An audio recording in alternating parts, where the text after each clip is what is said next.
Bismillah.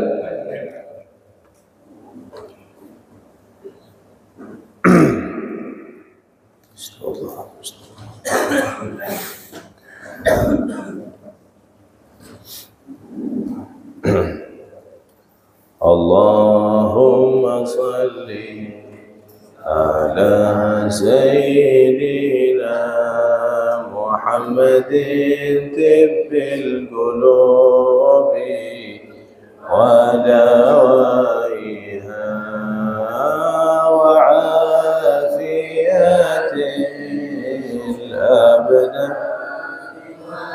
shifaiha wa nuril absar wa dhiyaiha wa ala sahbihi wa sallim. Allahumma salli ala sayyidina Muhammadin tibbil qulubi wa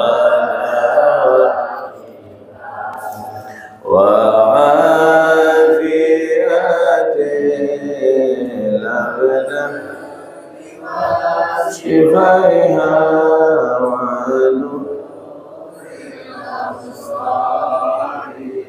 wa dhiyaiha wa ala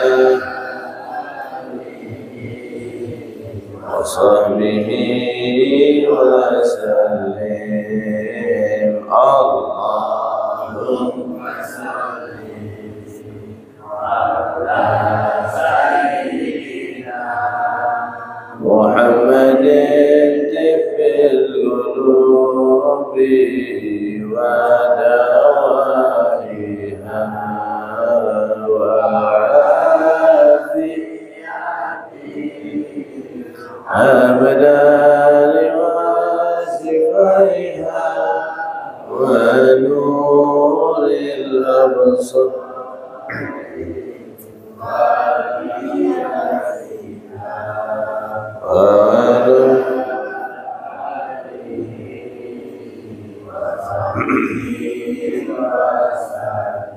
بسم الله الرحمن الرحيم. نويت التعلم والتعليم تذكر والتذكير والنفع والانتفاع والاستفادة والحث على تمسك كتاب الله وسنة رسول الله والدعاء إلى هدى الله للخير والعافية مرضاته وقربه وثوابه سبحانه وتعالى. اللهم صل على سيدنا محمد صلاة تخرجني من ظلمات الوهم تكرمني بنور الفهم وتوفقني ما أشكال حتى يفهم أنك أنت تعلم ولا أعلم إنك أنت علام الغيوب. السلام عليكم ورحمة الله وبركاته. الحمد لله والصلاة والسلام على سيدنا رسول الله محمد بن عبد الله وعلى آله وصحبه ومن والاه ولا حول ولا قوة إلا بالله العلي العظيم. أما بعد سبحانك لا علم لنا إلا ما علمتنا إنك أنت العليم الحكيم. تب علينا يا الله إنك أنت التواب الرحيم. اللهم صل على سيدنا محمد الفاتح لما أغلق والخاتم لما سبق ناصر الحق بالحق والهدي إلى صراطك المستقيم وعلى آله وصحبه حق قدره ومقداره العظيم. اللهم يا من مقاليد الأمور كلها بيده وإليه يرجع الأمر كله. يا فتاح يا عليم افتح علينا وعليكم فتحا قريبا. رب اشرح لي صدري يسر لي أمري واحلل عقدة من لساني يفقهوا قولي بجاه النبي وصحبه والآل. ربنا آتنا من لدنك رحمة وهيئ لنا من أمرنا رشدا. رب يسر ولا تعسر رب تمم بالخير يا حي يا قيوم لا إله إلا أنت سبحانك إني كنت من الظالمين. اللهم لا سهل إلا ما جعلته سهلا وأنت تجعل الحزن إذا شئت سهلا. والحمد لله رب العالمين. Hadirin wal hadirat jamaah masjid Mustabiqul Khairat yang dimuliakan Allah Subhanahu wa taala. Alhamdulillah, pada kesempatan subuh hari ini kita masih diperkenankan oleh Allah berkumpul di majelis yang mulia ini dalam rangka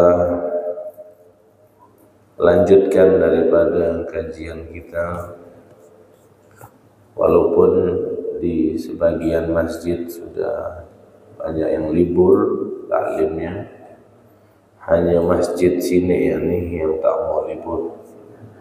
Tak tahu kenapa, saking rajinnya apa, wallahu a'lam. Hanya Pak Asyaf yang tahu alasan. Tapi alhamdulillah, ini satu kemuliaan yang luar biasa. Kalau jamaah betul-betul semangat untuk ta'lim, belajar, walaupun nanti Ramadan katanya masih tetap ada kajian. Alhamdulillah, yang penting kita sehat, insyaallah kita hadir. Mudah-mudahan yang hadir istiqomah, Allah panjangkan umur, Allah sehatkan badan, Allah murahkan rezeki, yang sakit Allah sembuhkan, yang punya hajat Allah kabulkan, punya hutang Allah lunaskan, punya masalah Allah selesaikan. Mudah-mudahan Allah berkahi hidup kita dunia sampai akhirat. Allah karuniakan anak cucu salihin salihat. Allah wafatkan kita husnul khatimat. Allah masukkan kita surga bersama Nabi Muhammad. Allah berkahi kita di sisa bulan Sya'ban. Allah sampaikan kita di bulan Ramadan. Amin ya rabbal alamin. Alhamdulillah. Ramadan beberapa hari lagi akan datang dengan segala kemuliaannya. Maka persiapkan diri kita zahiran wa batinan. Jangan hanya zahirnya saja dipersiapkan, batinnya, jiwanya, hatinya. Karena Ramadan ini datangnya hanya setahun sekali saja. Orang-orang dulu 6 bulan sebelum datang Ramadan mereka sudah berdoa minta disampaikan di bulan Ramadan. Kemudian 6 bulan setelah Ramadan mereka menangis lagi, minta kepada Allah agar puasanya, ibadahnya di bulan Ramadan diterima sama Allah. Naam, alhamdulillah, insyaallah yang NU lebar puasanya hari Kamis tanggal 23, tapi nanti dilihat lagi. Muhammadiyah biasanya sehari sebelumnya, hari Rabu. Yang Islam KTP ini langsung lebaran ya, tak usah puasa lagi. Naam, kita lanjutkan kajian kita. Sebagaimana yang ana sampaikan kemarin, persiapan menyambut Ramadan yang paling bagus adalah mempelajari ilmu yang berkaitan tentang puasa. Itu yang dinamakan menyambut Ramadan. Dengan sebaik-baiknya sambutan, kita harus tahu ilmu-ilmunya. Wabil khusus yang berkaitan dengan ibadah puasanya. Karena memang di bulan Ramadan kita diwajibkan untuk berpuasa Ramadan. Nah, kemarin kita membahas tentang rukun puasa, arkanus shaum. Yang pertama adalah niat. Sudah kita bahas kemarin tentang niat. Kemudian yang kedua adalah tarku mufattirin, berusaha menjaga diri ini daripada melakukan hal-hal yang dapat membatalkan puasa kita. Itu rukun. Berusaha menjaga diri kita dari melakukan sesuatu yang dapat membatalkan puasa kita. Tentunya melakukan hal yang membatalkan puasa itu baru dianggap batal kalau 3 ya. Zakiran, mukhtaran, jahil, ghairu ma'dzur. Pertama, dia melakukannya karena dia ingat. Berarti kalau lupa tidak batal. Yang kedua, dia melakukannya karena ikhtiar dia yang mau. Berarti kalau dipaksa tidak batal. Yang dipaksa ini pun dilihat dulu sampai mana daruratnya. Misalkan dia tinggal di tempat non muslim, mayoritas orang non muslim, dia kerja sama orang non muslim, kalau dia tak ada buka puasa dia bakal dibunuh, dia diancam, atau dia akan dipecat misalkan. Tapi kalau masalah pecat tak pecat ini kembali kepada kita. Kalau ente siap demi menegakkan syariat, tapi kalau dibunuh mungkin karena hifdzun nafas, menjaga jiwa ini adalah tujuan syariat. Termasuk 5 tujuan syariat adalah hifdzun nafas, menjaga diri. Kalau mau dibunuh diancam dan tidak ada yang menolong pada saat itu, tak apa-apa buka, tinggal dikogok puasanya, karena ente melakukan sesuatu yang membatalkan puasa dalam keadaan dipaksa, bukan maunya ente sendiri. Paham ya? Pertama ingat, berarti lupa tidak membatalkan. Kemudian ikhtiar, pilihan sendiri, bukan dipaksa. Kalau dipaksa tidak batal. Yang ketiga nih yang penting, jahil ghairu ma'dzur. Orang yang bodoh, bodohnya tidak dimaafkan. Karena anak katakan minggu yang lalu, orang bodoh yang dimaafkan itu ada berapa? Masih ingat? Lupa semua dah. Sibuk nyari kue lapis dah sekarang. Bodoh yang dimaafkan tuh hanya 2. Orang yang baru masuk Islam, mu'alaf, sama orang yang tinggal jauh dari ulama. Ente yang di Pontianak ini tak masuk. Kalau mu'alaf mungkin, ada mu'alaf sini. Kalau yang kedua tak mungkin. Jauh dari ulama. Ada pesantren di sini. Pengajian banyak. Mungkin tetangga ente ustaz. Ente bilang tak tahu, tidak diterima. Jadi kalau orang yang bodoh yang tidak dimaafkan melakukan hal yang membatalkan puasa, tiba-tiba misalkan jam habis zuhur dia merokok. Ngapa kau merokok? Kan tak membatalkan, dia bilang. Siapa bilang tak membatalkan? Membatalkan. Oh iya ke, kata dia. Ini kan bodoh yang tidak dimaafkan. Karena dia tinggal di kalangan ulama. Wah, Ustaz sudah mengajarkan ini, kenapa dia tidak hadir? Kenapa dia tidak mau taklim?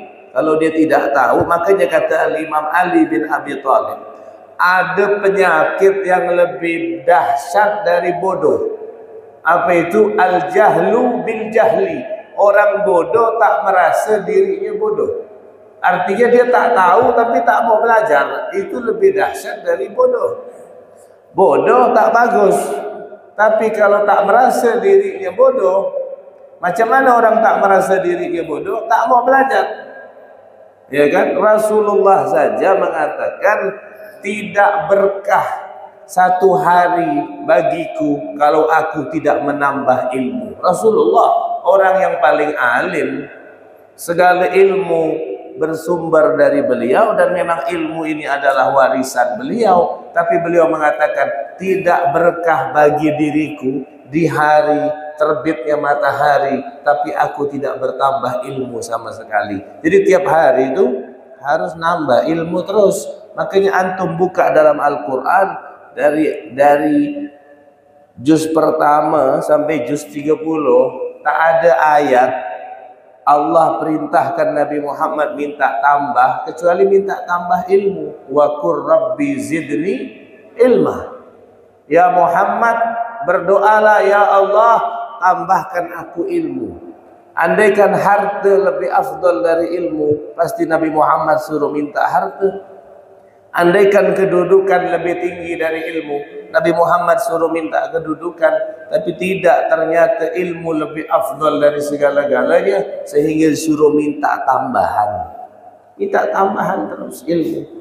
Mungkin ayat inilah yang dipakai oleh jamaah fastabiqul khairat ini, sehingga tak ada libur-liburnya. Masya Allah.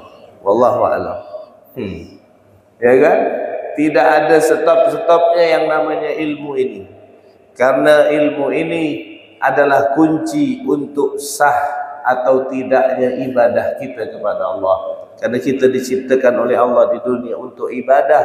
Ibadah tidak sah kecuali dengan ilmu. Kalau dalam urusan dunia ya, orang harus belajar bertahun-tahun untuk mendapatkan sarjana agar bisa mengetahui dalam satu bidang ini, satu bidang itu dan diakui. Apalagi ilmu akhirat. Kalau ilmu dunia saja harus serius, ilmu agama ya harus dua rius. Tak bisa serius dua rius.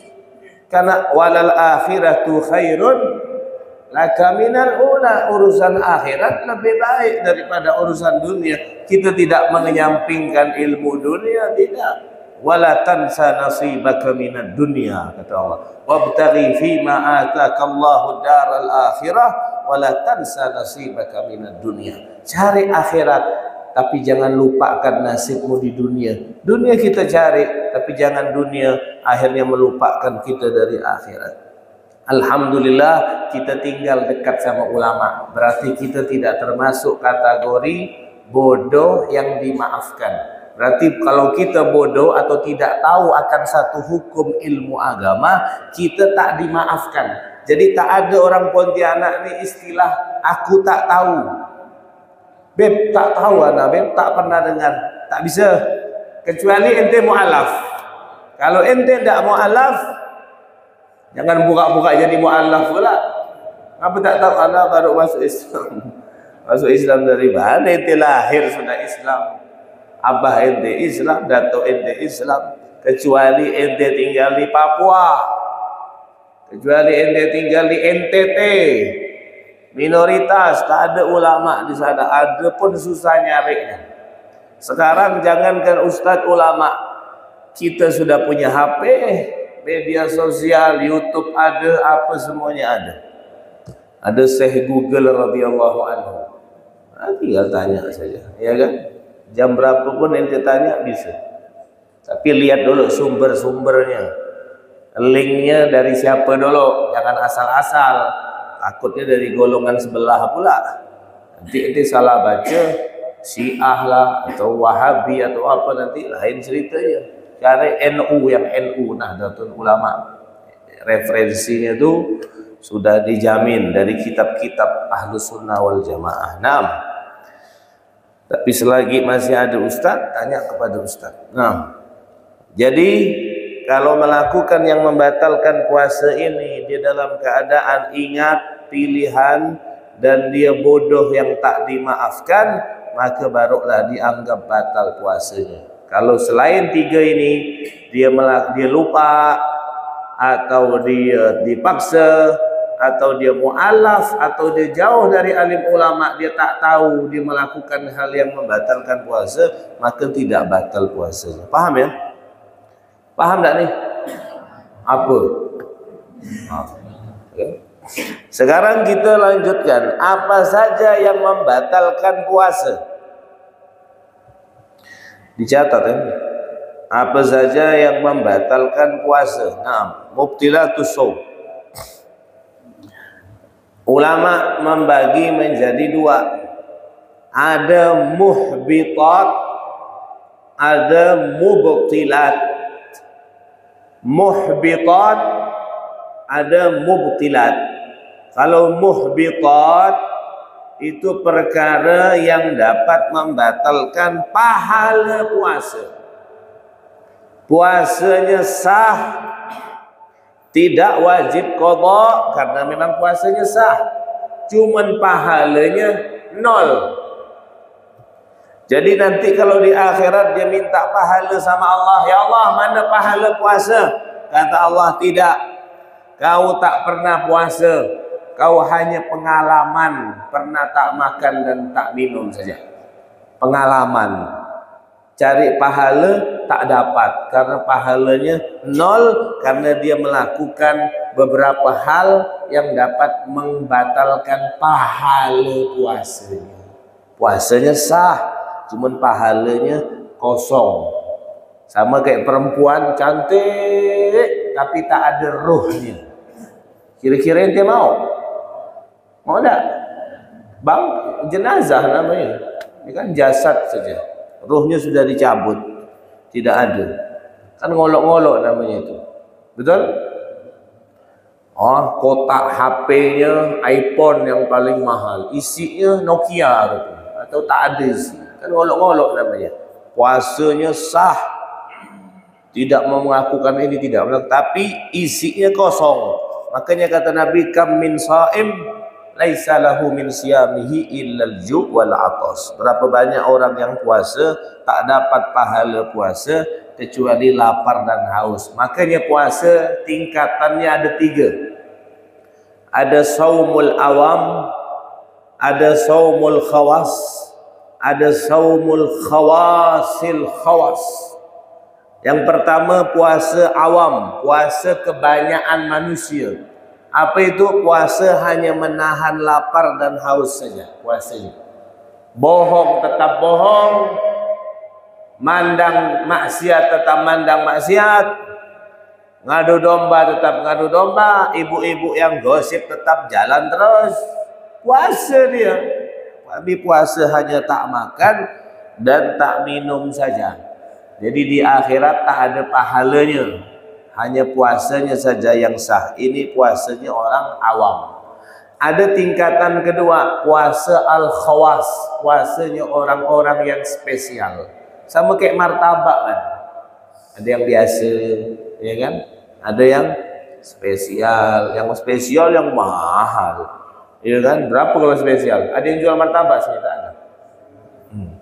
40.000. Telurnya berapa butir? 3. Kalau yang biasa kan sebutir ya telur. 14.000. Tipis. Tak kenyang kan? Ini puasa yang istimewa, yang spesial adalah puasa dari maksiat. Bukan hanya puasa menahan lapar dan haus, tapi puasa dari maksiat. Minimal kita di tingkatan ini. Puasa yang istimewa ini. Jangan puasa yang awam tadi itu, kebanyakan manusia yang hanya menahan lapar dan haus. Tapi kita puasa tingkatan yang kedua, puasa mata kita ikut puasa, mulut ikut puasa, telinga ikut puasa, tangan, kaki, perut, semua anggota tubuh kita, wabil khusus yang 7 anggota tubuh yang inti ini semuanya berpuasa, bukan hanya menahan lapar dan haus. Adapun tingkatan yang ketiga adalah saumul khawasil khawas, puasanya orang yang istimewanya istimewa, di atas istimewa lagi. Apa tuh? Di atasnya istimewa? Jumbo, super jumbo. Ya salam. Tuh, super jumbo katanya. VIP. Ini puasa bukan hanya nahan lapar dan haus, bukan hanya dari maksiat, tapi puasa dari segala sesuatu yang dapat melupakan dia dari Allah. Ini puasanya para nabi. Tak bisa kita sampai ketiga ini. Dia lalai sedikit 1 detik dari Allah, itu sudah dianggap batal puasanya. Jadi dipuasa dari segala sesuatu yang dapat melupakan dia dari Allah. Kalau tak bisa kita ketiga, minimal nomor 2. Karena nomor 1 tak dapat pahala. Kenapa? Karena dia melakukan hal-hal yang membatalkan pahala puasa. Ada berapa yang membatalkan pahala puasa? Nabi sebutkan di dalam hadis, khamsun yufattirna shaim. Ini sangat harus diperhatikan 5 ini. Setan memang tak ada di bulan puasa, diikat dia, dilemparkan ke lautan sana. Tapi nafsu masih ada. Wan nafsu akhbas min sab'ina syaitanan, dan nafsu ini lebih bejat dari 70 setan. Makanya kalau tanya ngapa orang bulan puasa masih maksiat, masih ada nafsu kok. Setan memang tak ada, tapi nafsu lebih berat daripada setan. Makanya jihad yang paling afdal bukan jihad pakai pedang, bukan jihad dengan harta, bukan jihad dengan yang lainnya, tapi jihadun nafs, jihad melawan musuh dalam selimut ini, yaitu hawa nafsu. Berat. 5 yang membatalkan pahala puasa. Yang pertama, al-kadzib, berdusta atau berbohong. Kalau dalam bahasa Arab definisinya orang bohong ini adalah al-ikhbar bi ghairil waqi', memberikan kabar berita tidak sesuai dengan kejadian. Baik dia ngurang-ngurangi atau nambah-nambahkan. Nah, kalau kita ni kan suka nambah-nambah kalau ngomong. Kalau tak campur tu tak nyaman rasanya. Ya kan? Suka meramput kata orang Pontianak ya. Hati-hati ya, yang suka meramput-meramput ni habis pahala puasa. Ya kan? Yang suka bohong-bohong ni Allah suruh kita latihan di bulan Ramadan sebulan jangan bohong. Tapi ada orang ni pintar, habis maghrib dia bohong. Biar tak batal pahala puasa. Sama tak beri. Ya kan? Ana tak bisa ngomong ni kalau pagi ni tak bisa. Nanti batal maghrib. Kalau maghrib enak dia bohong-bohong. Jangan rugi. Kita ni disuruh latihan sama Allah. Ramadan ni universitas sarjana takwa. Betul-betul kita kuliah ni di bulan Ramadan ni. Biar kita jadi sarjana-sarjana terbaik. Nilainya harus komlot. Ya kan? Dilatih jangan bohong. Bohong membatalkan pahala puasa. Makanya banyak-banyak iktikaf, menjauh dari manusia. Karena kalau dah ngumpul sama manusia, sikit banyak nanti suka bohong. Ambil khusus yang dagang-dagang. Banyak pedagang sini. Yang dagang-dagang ni hati-hati. Jangan barang tak bagus dibilang bagus. Hati-hati ya yang bohong-bohong. Ingat, yang bohong hanya diperbolehkan 3. Maka kalau ente bohong 3 ini tak ada batal pahala puasanya. Yang pertama, bohong di saat mengakurkan 2 orang yang sedang bertikai. Si A sama si B tak bertegur. Ente datang ke rumah si A bawa hadiah. Ente bilang si A, ini hadiah dari si B. Padahal si B tak ada ngasih, ente yang ngasih. Ente bohong. Kemudian ente datang ke si B bawa hadiah. B, dari si A hadiah. Senanglah si B. Oh baik pula si A ni. Akhirnya dia balik lagi. Ini diperbolehkan bohong. Yang kedua, bohong di dalam peperangan. Cuma sekarang tak ada perang lagi. Dan bohong yang ketiga, bohongnya suami kepada istri. Boleh. Suami bohong sama istri? Boleh. Ini Nabi yang ngomong. Nabi yang ngomong. Ini kabar gembira untuk antum-antum. Kalau seandainya ini ya, di garis bawahi, andaikan jujur bisa terjadi sesuatu mudarat yang membahayakan, maka dia diperbolehkan bohong. Diperbolehkan bohong. Ente yang tahu kadar darurat atau tidak. Ente yang tahu. Ya kan? Jangan maksiat tapi ente bohong, tak boleh. Kalau maksiat tak boleh bohong ente. Ente urusan sama Allah. Kalau hal-hal yang biasa misalnya, apa yang sekiranya kalau tahu nih bakal ribut nih rumah nih, bohong tak apa-apa. Nabi yang ngomong. Ibu-ibu tak terima sama saya tak apa-apa. Nabi yang ngomong bukan saya. Dalam satu keadaan juga istri boleh berbohong sama suami kalau itu dapat memberikan semangat kepada suami. Ya kan? Enggak apa-apa dalam keadaan seperti itu. Hadithur rajul bi imra'atin wa hadithur imra'atin li zawjiha. Bohongnya suami kepada istri dan bohongnya istri. Tapi ulama banyak menafsirkan hadis ini, bohong di sini dalam artian memuji, di dalam memuji suami pasangan. Misalkan istrinya udah gemuk, dia bilang masya Allah badan makin hari. Nah, kan senang. Perempuan walaupun ente puji bohong dia percaya. Nah, itulah kurangnya perempuan.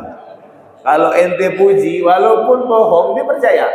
Mulai dari itu dia bakal berkaca terus pasti. Kaca terus. Betul ke tak badan aku? Iya ke tak? Padahal dia tahu dia gendut. Tapi dia masih apa namanya terpengaruh dengan pujian suami tadi. Maka sering-sering ente muji istri. Kalau ente tak muji istri, nanti dia cari pujian dari laki-laki lain. Maka ente harus sering-sering puji dia. Sehari itu sekali, 2 kali harus ada.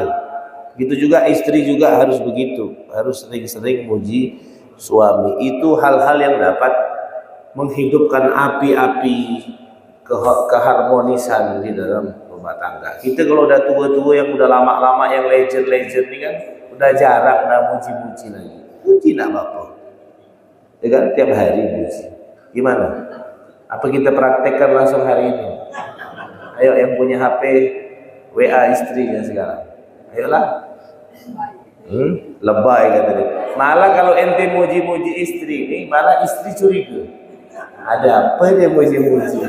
Tumben-tumben tak ada muji-muji. Nah, berarti rumah tangganya kan ada masalah berarti. Kalau tak ada masalah kan oke-oke saja kan dipuji. Tapi kalau kita nih dimuji, dia bilang ada apa nih? Kayaknya ada main-main di belakang gitu.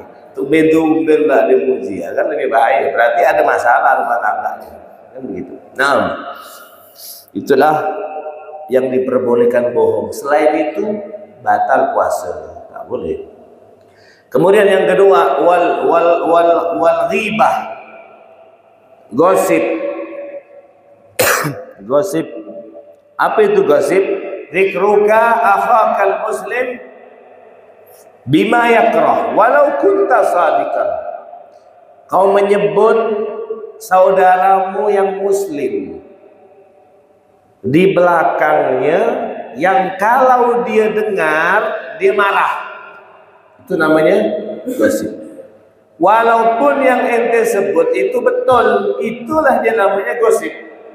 Kalau tak betul, itu namanya fitnah. Misalkan dia memang dia gendut, ente ngomong dari belakang tanpa dia tahu, oh si fulan tuh gendut. Kalau si gendut nih tahu ente ngomong dia marah, inilah namanya gosip. Dosanya seperti makan bangkai saudara ente sendiri. Bahkan ada riwayat mengatakan dosa gosip itu seperti orang memperkosa ibu kandungnya sendiri. Ada yang mengatakan seperti itu. Zina lebih dahsyat dosanya daripada zina. Kalau ada orang yang berzina ketahuan, heboh tak orang? Heboh.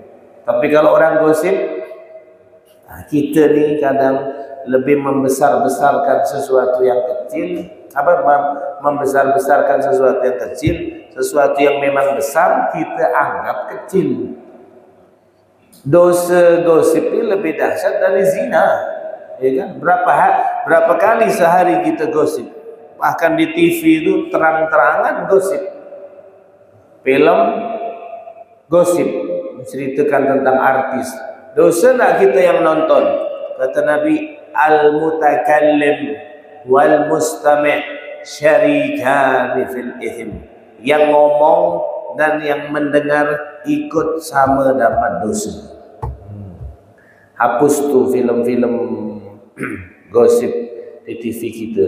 Ini sekarang mohon maaf, apalagi umat Islam ini sekarang sudah merosot jauh. Ada sebagian orang nih, kadang perempuan-perempuan nih ada perkumpulan-perkumpulan begitu. Tiap hari apa, ngumpul-ngumpul, makan-makan. Kadang nulis di status apa ditulis, ghibah berkah hari Jumat, gosip berkah hari Jumat. Ini penghinaan, ini penghinaan kepada Islam. Masa dibilang tulis di statusnya gosip berkah hari Jumat, ghibah berkah hari Jumat? Dari mana gosip nih berkah? Kumpul-kumpul tuh makan-makan ditulisnya gosip berkah hari Jumat bersama ini bersama ini. Nah, ini naudzubillah, saking bodohnya dan kosongnya dari ilmu, dia berani berbangga di dalam bermaksiat kepada Allah. Hati-hati. Nah, jangan sampai kita gosip. Kita sebulan nih disuruh puasa dari gosip, suruh belajar tak gosip, tak ngomongkan orang. Nah, makanya Nabi bilang, menahan mulut nih dari tak ngomongkan orang lebih berat daripada bangun malam tahajud. Betul. Jaga mulut nih biar tak ngomongkan aib orang, kekurangan orang, itu lebih berat daripada ente bangun tahajud. Kalau tahajud ada doanya, masih ada amalan biar bisa bangun tahajud, ada. Kalau antum baca ini doanya, nanti ada kayak orang bangunkan. Dan udah mujarab itu anak amalkan terus. Minta jam 2 ada yang bangunkan. Minta jam 3 ada yang bangunkan. Itu Imam Ghazali sebutkan doa itu ada di dalam kitab Bidayatul Hidayah. Tapi kalau menahan mulut dari tak ngomongkan orang, tak ada amalannya. Makanya berat. Menahan mulut tidak ngomongkan orang. Wabil khusus di bulan puasa, lebih gurih, lebih nikmat ngomongkan orang di bulan puasa itu. Tanpa kita sadari, pahala puasa kita habis. Maka menjauh dari manusia bulan puasa, banyak menyendiri, iktikaf, jangan ngomong. Makanya iktikaf itu baru dinamakan iktikaf kalau di masjid. Kenapa? Karena di masjid kita tak ngomong. Kalau ngomong habis pahala kita, ya kan? Menyendiri dari manusia, jangan sampai kita gosip. Nah, yang ketiga, an-namimah, mengadu domba. Apa mengadu domba itu? Naqlul kalam biqasdi iga'il fitnah, mengambil satu omongan, dipindahkan ke sana, dipindahkan ke sini dengan niat supaya orang ribut, supaya orang kelahi, supaya orang tak akur. Nah, ini pengadu domba. Kalau bahasa sekarang nih, provokator. Biar Habib ini sama Habib ini kelahi, biar majlis ini sama majlis ini kelahi, biar ustadz ini sama ustadz ini macam mana caranya biar orang ini tak akur. Itu namanya adu domba.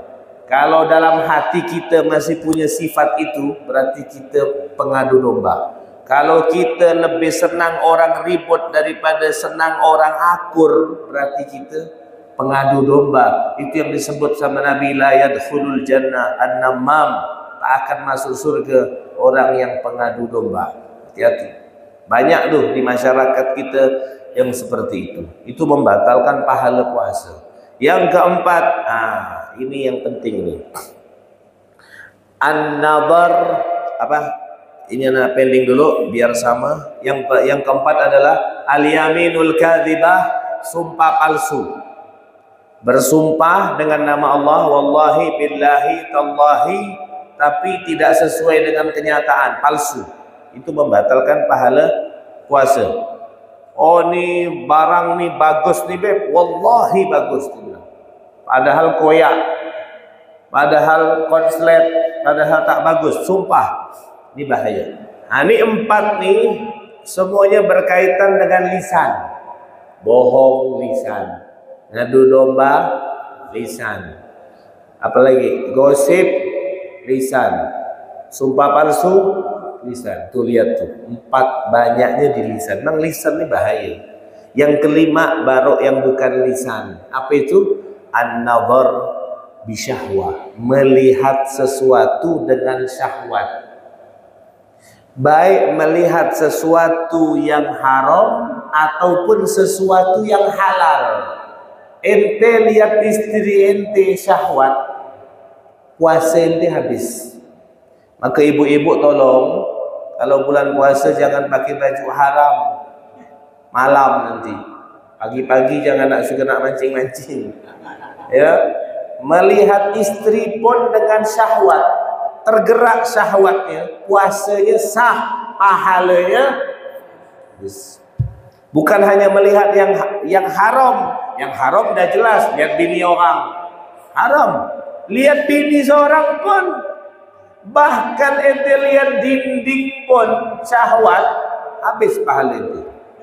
Ada tuh orang saking anuknya nih, lihat dinding pun, lihat kambing pun dia syahwat.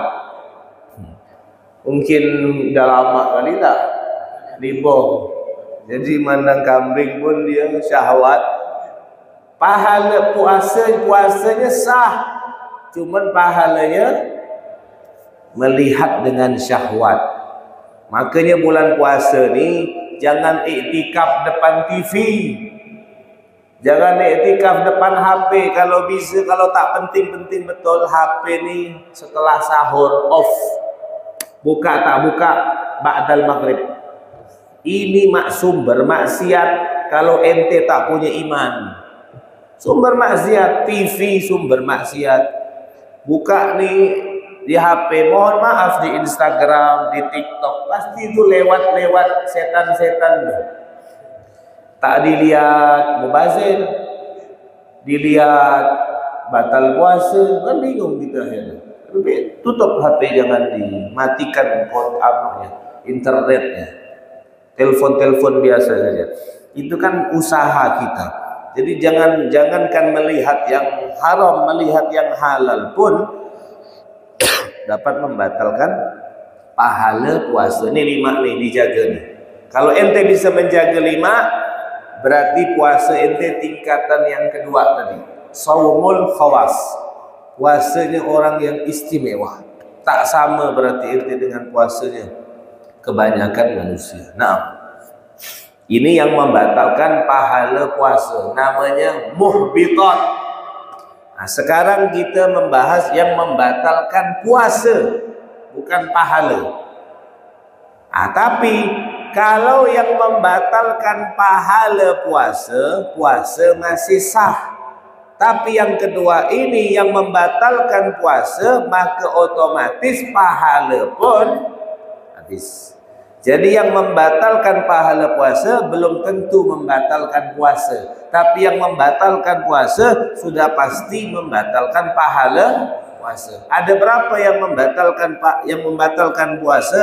Ulama menyebutkan samaniyatun, ada 8 hal yang dapat membatalkan puasa kita sekaligus pahala-pahalanya. Apa itu? Yang pertama, al-mufattirul awal ar-riddah, wa hiya qat'ul islam bi niyatin aw qaulin aw fi'lin walau kanat ar-riddatu lahdatan wahidatan. Murtad, keluar dari agama Islam, dia menyatakan dia keluar dari agama Islam, naudzubillah, baik dengan niat di dalam hati, tidak diikrarkan, tapi dalam hati dia bilang dia mau keluar, atau dengan ucapan, atau dengan perbuatan, dengan isyarat, walaupun murtadnya hanya sedetik saja. Murtad, kemudian misalkan di Islam lagi, tetap puasanya sudah dianggap batal. Karena murtad itu dapat membatalkan pahala puasa. Murtad nih kalau dalam hukum Islam wajib dibunuh kalau dia tak mau tobat, kalau dia tak mau kembali. Ya kan? 3 orang yang dibolehkan dibunuh dalam Islam. Orang yang zina, muhsan, udah kawin tapi masih zina, tua-tua keladi namanya. Yang kedua, orang yang membunuh dibalas bunuh. Yang ketiga, orang yang meninggalkan agamanya, murtad. Itu dalam hukum Islam. Dalam hukum Indonesia kan tidak seperti itu. Makanya orang yang murtad nanti kalau dia masuk Islam, dia wajib mengqadha puasanya.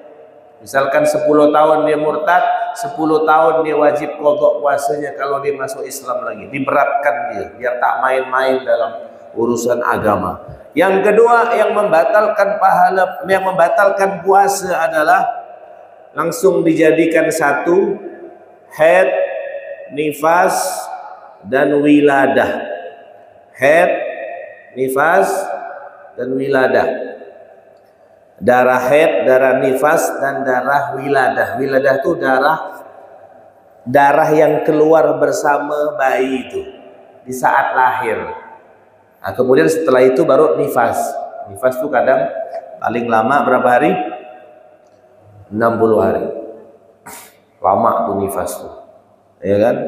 Nah, kalau dia saat dia berpuasa tiba-tiba haid, maka puasanya batal. Tapi tetap wajib wajib qadha. Ya kan? Kalau dia tiba-tiba dia haid, sama juga, nifas sama juga, batal puasanya dan dia wajib qadha. Yang ketiga, al-junun walau lahdha, gila. Walau sesaat dia gila, maka dia batal puasanya. Nah, cuman anak bahas di Masjid Al-Mujahid pada saat itu. Ada ada gila yang disengaja, ada gila yang tak sengaja. Sebenarnya tanya tuh, yang sengaja tuh kayak gimana modelnya? Macam mana gila sengaja? Hah? Kayak gimana tuh gila sengaja? Kalau gila tak sengaja kan tiba-tiba gila ya gitu kan. Kalau gila sengaja itu macam mana? Nah, kalau gilanya tak sengaja, maka dia tak wajib qadha dan tak wajib fidyah. Tapi kalau gilanya disengaja, maka wajib qadha. Wallahu alam, gila yang disengaja ini macam mana ya? Bingung mana Mas? Nanti antum cari definisinya. Naam. Hah? Karena orang-orang pun sekarang ni banyak yang gila-gilakan diri seorang. Banyak sekarang. Ya kan? Tak ada duit sikit, gila. Proyek tak tembus, gila. Ya kan? Pensiun, gila. Banyak. Naam. Kemudian yang keempat, yang membatalkan puasa adalah pingsan. Tapi dengan syarat. Kalau pingsannya sepanjang hari, dari sebelum dia sahur sampai terbenam matahari misalkan pingsan, maka dia puasanya dianggap tidak sah, tidak berpuasa, maka dia wajib qadha. Tapi kalau dia sudah berpuasa, tiba-tiba di siang harinya pingsan, kemudian siuman lagi, tidak batal puasa. Karena dia sudah mendapatkan beberapa waktu dari terbitnya fajar, dia berpuasa. Cuma dia nanti pingsan, dia sadar lagi, maka dia tidak batal puasanya, boleh dia lanjutkan lagi berpuasa. Walaupun sadar sebentar gitu, langsung dia udah boleh melanjutkan puasa lagi, tidak batal puasanya. Kecuali dia pingsannya sepanjang hari, dari sebelum fajar dia sudah pingsan, maka dia tidak sah puasanya. Paham ya? Naam. Kemudian yang kelima, ini kita singkat-singkat saja nih. Sebentar lagi udah isyraq. Yang kelima adalah al-jima', berhubungan intim. Nah, ini berhubungan intim, baik berhubungan intim yang dimaksudkan di sini adalah masuknya kemaluan laki-laki ke kemaluan perempuan. Ini mohon maaf, ngomong agama ini tak boleh malu-malu, harus dijelaskan. Kemaluan laki-laki masuk ke kemaluan perempuan. Bahkan ulama mengatakan baik itu istrinya ataupun istri orang lain. Na'udzubillah, ini kan dalam fikih. Baik itu kemaluan manusia ataupun kemaluan binatang, batal puasanya. Ya kan? Au bahimatin, ataupun binatang. Walau masukkannya lewat dubur, lewat depan ataupun lewat belakang. Pokoknya kalau sudah masuk, baik sampai dia klimaks ataupun tidak, batal. Baik main sebentar ataupun lama, apalagi lama, ya kan? Sebentar saja, yang penting masuk sudah batal puasanya. Ingat ya? Naam. Tapi dalam keadaan sengaja. sengaja ya. Tapi ada ke orang tak sengaja tu? Tak ada ya, tak. Ya kan? Pasti sengaja, tak mungkin tak sengaja. Kemudian aliman bitahrim, dia tahu hukumnya ni haram. Kalau dia tak tahu, tak tahunya pun tak bisa diterima. Karena dia bukan mu'alaf. Karena dia bukan tinggal jauh dari ulama. Berarti kalau dia bilang tak tahu ini haram, tak diterima. Kemudian mukhtaran, pilihan dia, bukan dipaksa. Kemudian maka batallah puasanya. Bukan hanya puasanya batal, tapi dia dapat ta'zir, hukuman. Kecuali dia batalkan dulu dengan minum. Nih, dia minum dulu. Bismillah. Batal puasanya kan? Baru dia berhubungan. Tidak dapat hukuman dia. Tapi kalau dia membatalkannya dengan jima, dengan hubungan, maka selain batal, dia dapat dosa, dapat hukuman. Hukumannya 3. 3 ini tak boleh melangkah. Kalau masih yang satu bisa, tak boleh pakai hukuman yang kedua. Kalau hukuman kedua masih bisa, tak boleh pakai hukuman ketiga. Ini udah beraturan. Hukuman yang pertama, dia memerdekakan budak. Nah, cuman budak kan tak ada lagi sekarang. Budak-budak Pontianak ya yang banyak nih. Perbudakan tak ada lagi. Yang kedua, dia harus berpuasa 2 bulan berturut-turut. Puasa. Ada 1 hari dia tak puasa, maka gagal, ulang lagi. Harus berurutan 60, 2 bulan. Tak boleh ada yang absen, tak boleh ada yang stop. Kalau stop, misalkan udah ke yang 59, 58 hari puasa, tiba-tiba 59-nya tak puasa, ulang lagi dari awal. Berat hukumannya. Kalau tak mampu ini, tak mampu dilihat dulu. Misalkan dia memang udah lansia, udah tua, tak mampu dia nak bayar ini, maka atau dia sakit yang tak diharapkan kesembuhannya, maka pakai cara yang ketiga, beri makan 60 orang miskin. 1 orang miskin 1 mud. 1 mud tu ada yang bilang 6 on, tapi cari selamat 7 on saja. 6 on dah bisa diterima, cuma untuk jaga-jaga 7 on saja. Ada yang bilang 6 on berapa, 6,2, ada yang bilang 6,5. 7 on lebih aman. Setiap 1 orang miskin, 60 orang miskin. Tuh. Ngasihnya. Kalau sehari dia jima, berarti hitung sehari. Kalau 2 kali dia begitu, hitung 2 kali.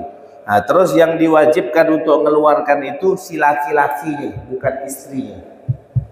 Suaminya, bukan istrinya. Paham ya? Jadi selain dia dapat dosa, puasanya batal, dia wajib qadha dan dia wajib imsak. Setelah dia itu tetap wajib menahan, tak boleh melakukan hal-hal yang membatalkan puasa seperti makan, minum, tetap wajib imsak. Kemudian dia dapat hukuman. Beda kalau dia batalkan dengan sesuatu yang lain dulu, baru dia berhubungan, maka itu tidak dapat hukuman. Pahalanya tetap, puasanya tetap batal. Nah, yang keberapa nih? Yang keenam. Yang keenam adalah, cukup ke waktu ni? Jam 6 dah ni. Lanjut minggu depan dah ya. Minggu depan dah puasa dah ya. Bisa ke tak ada yang hadir? Nah. Tinggal yang keenam, yang ketujuh. Yang keenam adalah masuknya sesuatu ke tubuh lewat lubang yang terbuka. Nah, ini pembahasannya panjang karena nanti masuk masalah suntik, infus, masalah masuknya air di saat mandi, di saat wudu, kemudian masalah dahak, masalah air ludah. Banyak nih pembahasan tentang ini. Masalah nanti kita bahas di minggu yang akan datang insyaallah. Ya? Setuju? Kita bahas di minggu yang akan datang. Masuknya sesuatu, wusulu ainin min manfadin maftuh ilal jawf. Masuknya sesuatu, bukan bau atau angin sesuatu yang ada bentuknya ain ke dalam tubuh, entah itu makanan atau minuman atau sesuatu, atau yang masuk ke larinya ke otak seperti obat dan lain sebagainya, tapi dari anggota tubuh yang lubang yang terbuka seperti mulut, telinga, hidung. Lubang yang dianggap tak terbuka itu dalam madhab Syafi'i hanya mata saja. Jadi kalau masuk sesuatu lewat mata tidak. Yang lebih parah nih, orang nih bilang apa? Nangis tu batalkan puasa. Dari mana nangis tu batalkan puasa? Tak boleh nangis, nanti batal puasa. Dari mana nangis batal? Ini kesalahan yang parah ini. Ya kalau dia nangis, air matanya masuk ke mulut diminum, iya betul batal. Nangis sih, yang mana gitu dia, itu batal. Kalau mana pula ada nangis batalkan puasa, dari mana? Ini belajar juz 31 kayaknya. Juz 30 tak ada ini. Ini belajar Quran yang juz 31 kayaknya. Ada juz 31. Nah ini belajar juz 31. Nangis batalkan puasa, dari mana? Kalau ente nangis sambil makan mie ramen sablak pedas sampai nangis, nah itu batal puasa. Betul? Ya kan? Naam. Masuknya sesuatu ke dalam tubuh. Nanti setiap lubang yang terbuka ini pun ada batasan-batasan awalnya. Seperti hidung, batasan awalnya tuh di sini nih, antara dekat mata nih, muntahal khaisum namanya. Di sini nih, kalau udah lewat batas ini, batas awal nih masuk sesuatu maka batal. Kalau masih belum sampai ke batas awal maka belum batal. Telinga juga ada batas awalnya, yaitu sekiranya manusia sudah tak bisa lihat lagi di dalam itu, tak bisa dilihat oleh mata manusia, maka kalau lewat dari itu batal. Mulut juga ada batasan awalnya, yaitu al-hulqum, tenggorokan ini. Kalau udah lewat itu maka batal. Nanti kita bahas di minggu yang akan datang. Wallahu alam bisawab. Masih ada yang ke-6 dan yang ke-7. Subhanakallahumma bihamdika asyhadu an la ilaha illa anta astaghfiruka wa atubu ilaik. Nanti pembahasan selesai baru ditanya. Wassalamualaikum warahmatullahi wabarakatuh.